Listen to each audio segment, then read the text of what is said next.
Madam Chair. Thank you, Senator. The chair lays out Senate Bill 1867. Senator Hinojosa is the author of the bill, and he is in committee, so Senator Perry will lay out this bill for him. Thank you, Madam Chair and members. In 2016, Texas Medical Association sued the Texas Board of Chiropractic Examiners, challenging its definition of terms included reference to nerves and neuromuscular system. If TMA is successful, Texas chiropractors may be prohibited from treating conditions they have safely treated for decades, like sciatica and pinched nerves. Every state in America allows a nerve component to chiropractic care. If we fail to act, Texas could be the only state in America that forbids a nerve component to chiropractic. Senate Bill 1867 clarifies the role that nerves and nervous system play in chiropractic, incorporating a definition from World Health Organization. To be clear, the bill does not expand chiropractic scope.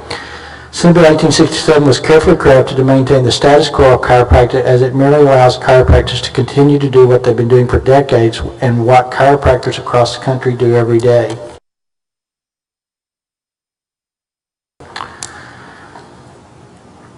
It is not an expansion of chiropractic care. It maintains the status quo. The legislature has been asked by the judiciary for years, going on since 2006, to clear up the Chiropractic Act. They are continually sued and challenged by the Texas Medical Association for scope issues. In Sunset, in 2016, said that the Chiropractic Board of Examiners have long been dogged by litigation and reputation for using its authority to expand chiropractic scope of practice in lieu of focusing on protecting public health. While the scope of practice is still the most contentious issue within the profession, Sunset staff found no evidence that the board continues to engage in practices that would merit this reputation. So the Fifth Circuit has recently ruled on a couple of issues with chiropractic and has asked that the legislature, in one of their rulings, with what the history underscores is that the scope of chiropractic vis-a-vis other healthcare fields is a puzzle best be solved by the legislature in a clear and precise manner, rather than leaving the policy-laden issues to the judiciary for determination of legislative intent for statutory language. That is to say, not the model of clarity. We respectfully request that the legislature solve this problem. So chiropractic is one of those that continue to be on the radar. They provide daily health care issues. They fix me personally on some level, as I have a neck that's out right now. But this is just really to maintain what they've been doing as a industry group for years. Senator, in the notes, does it say when the Fifth Circuit ruled, or I know this has been under litigation for some time, does it say how long? I believe it's still under, the latest nerve component is still under review at the judiciary. It's just the law that's being challenged came in 2006. So it's been more than a decade of practice with no issues that now the TMA has decided to sue on. So, but that particular issue is currently still in the court systems, I am told. And we're the only state in the union litigating this? From what I understand, if we don't get this legislation through, we could be the only state that effectively disallows nerve component treatment of what chiropractics engage in every day and have done since their existence.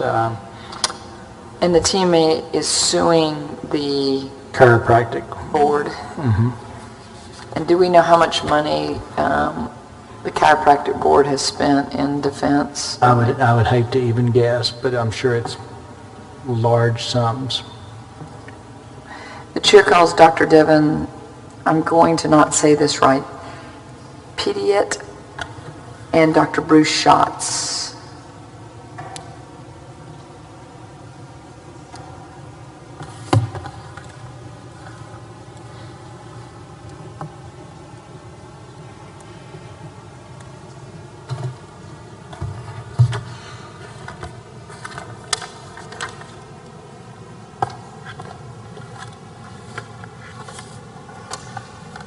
If you would state your name for the record and who you're with. My name is Bruce Schatz. Continue. As I said, my name is Bruce Schatz. I am the Director of Written Exams for the National Board of Chiropractic Examiners. The National Board of Chiropractic Examiners is the international testing agency for our profession. Every chiropractic student that goes through chiropractic college has to take our exams. We have 4 major portions of those. Every single state in the union requires that chiropractic students take parts 1, 2, 3, and 4 and pass those successfully before they're even considered for licensure in any of the 50 states. I'm basically here to tell you today that the neuromusculoskeletal component is a core of the chiropractic education. It's not simply something that the chiropractic students learn and then are tested on. This is truly the essence of chiropractic. In reference to what our exams are, the Part 2 exams, which are clinical, written clinical exams, there's 6 components of that, 6 domains, and 5 of those include neuromusculoskeletal components. One of those tests is actually labeled neuromusculoskeletal diagnosis. It is a huge part of chiropractic. The Part 3 clinical competency exam has over 75% of it relates back to the treatment and diagnosis of neuromusculoskeletal conditions. The Part 4 exam, which actually utilizes standardized patients, actually assesses the doctor's abilities to diagnose, to treat, to actually perform all kinds of exams, including neurological exams. The NBCE supports Senate Bill 1867 and asks this committee for a favorable consideration. Respectfully, if you fail to act, it could be devastating not only to the chiropractors in Texas, but also their patients, and it could reach beyond that even. I do appreciate the opportunity to testify, and I'm more than happy to answer any questions. Can you tell me the number of classroom hours Senator Perry? chiropractor would have with respect to neurology? Yeah, the chiropractic has 320 classroom didactic hours to where the MDs have 112, and that's mainly due to the difference in focus of the 2 programs. And to be clear, we're talking about the neuroskeletal aspect, not like an organic neurology, like an Alzheimer's issue. That's not what we're trying to get to at all. True. Correct? Although there's a neurological component, we do not treat the Alzheimer's and the... It's strictly related to the skeletal, the out of whack is what I call it, when things don't line up right, that's the relief you seek, and it's that component of the chiropractic, that's the core. Absolutely. If you lost the ability to do that, then effectively the chiropractic industry wouldn't really have a purpose. Is that fair to say? Absolutely. Okay. Let me make sure I heard what your question was. So effectively, and it's just my personal experience, but when you go to a chiropractor, you look for an adjustment, which means something's kind of not aligned right, and they adjust you, and you get up and go. So if you lose the ability to work on the neuroskeletal aspect because the definition has changed to not include nerves which are attached to that, you basically effectively neuter the entire industry from a chiropractic, because that's kind of what they do, is the neurology on the skeletal stuff. This is a big deal.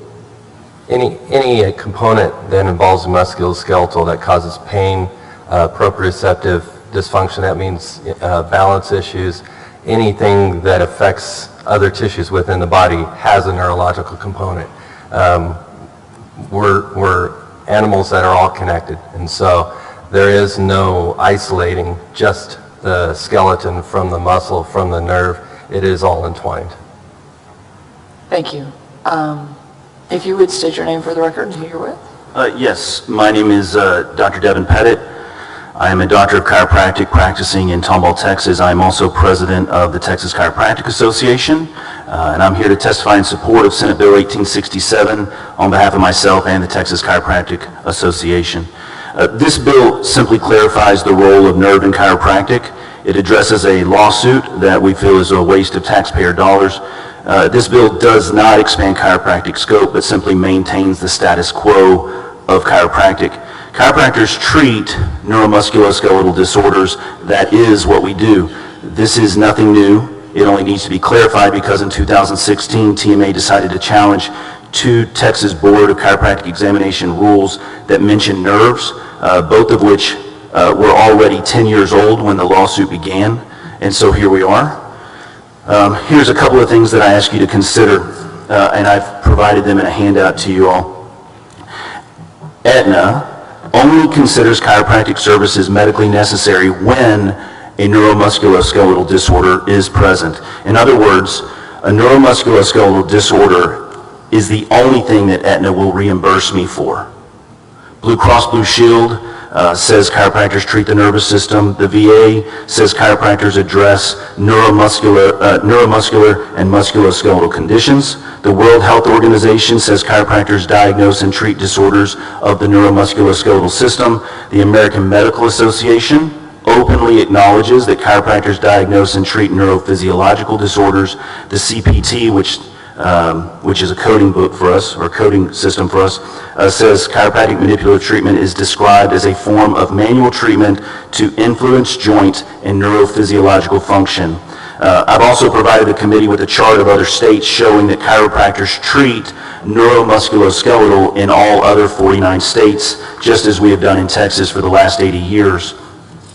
I understand that TMA has circulated a flyer that lists all kinds of neurological conditions that simply do not fall under neuromusculoskeletal. At best, this list is irrelevant. At worst, it is intentionally misleading. Senate Bill 1867 is concerned only with neuromusculoskeletal disorders and clearly defines that term as including only those things that manifest in both the nervous system and the musculoskeletal system. This bill will not allow me to treat dementia, for example, which should be obvious to anyone who's actually read the bill. I met with TMA and asked them to give me a single disorder that this bill would allow me to treat that I should not or that I do not currently treat, and they could not provide a single example. And I did not drive here today to expand scope, but yet to preserve the very existence of chiropractic. And I'm begging you for help, and please pass this bill. Thank you. Members' questions? I have a quick question. So if the court rules in favor of the Medical Association, can chiropractors practice in the state of Texas? The answer to that I do not want to give because I'm really not sure what chiropractic looks like at that point. There's no other example for me to look at in another state that would be able to tell you what that archaic form of chiropractic would even look like. And then another question, do you know the cost that this is costing the taxpayer? I actually did at one point look at, we evaluated that with the TBCE. There are representatives here from the TBC. I don't know if they brought that exact number, but it was in the hundreds of thousands for each level of the court system that occurs. So we've gone through a district court, through the appeals court, the appellate program, and now we've asked for the Supreme Court to look at it, which they have not agreed to yet. Has the chiropractic board won or lost at those levels? They've lost at both levels on this particular issue, yes. And is that because the law is not clear? Right.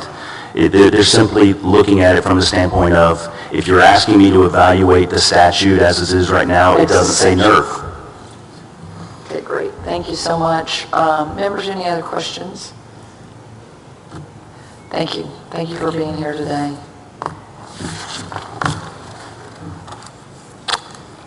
If there are no other questions, we will leave this bill pending until later in the hearing.